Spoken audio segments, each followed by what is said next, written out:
भारत के एक छोटे से गांव में शामू नाम का एक गरीब किसान रहता था। उसके पास जमीन का एक छोटा सा टुकड़ा था, लेकिन सूखा पड़ने के कारण फसल उगाना बहुत मुश्किल था। शामू बहुत अकेला था।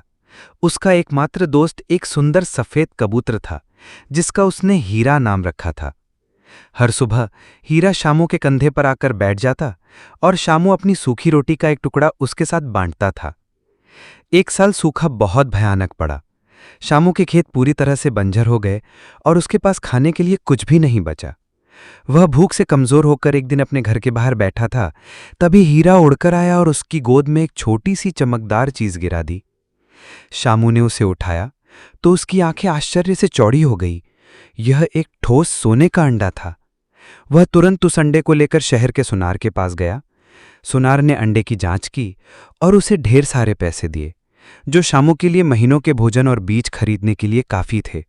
शामू की खुशी का ठिकाना ना रहा।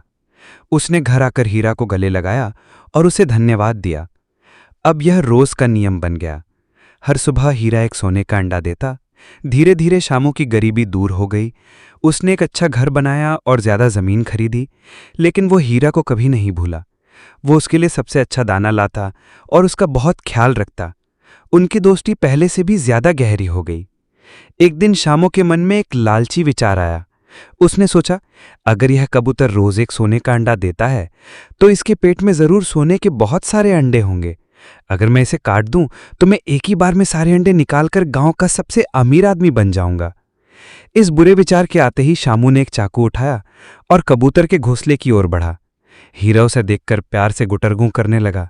जैसे ही शामू उसे पकड़ने के लिए हाथ बढ़ाया, उसकी नजर हीरा की मासूम आंखों में पड़ी, जो विश्वास और स्नेह से भरी थीं। शामू को तुरंत अपनी गलती का एहसास हुआ।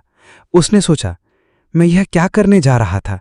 यह सिर्फ एक पक्षी नहीं, मेरा सबसे अच्छा दोस्त है, जिसने बुरे समय में मेरी मदद की। शर्म से भरकर शामू ने चाकू फेंक दिया और हीरा को अपने हाथों में उठा लिया। उसकी आंखों से आंसू बह रहे थे। उसने अपने दोस्त से लालची होने के लिए माफी मांगी।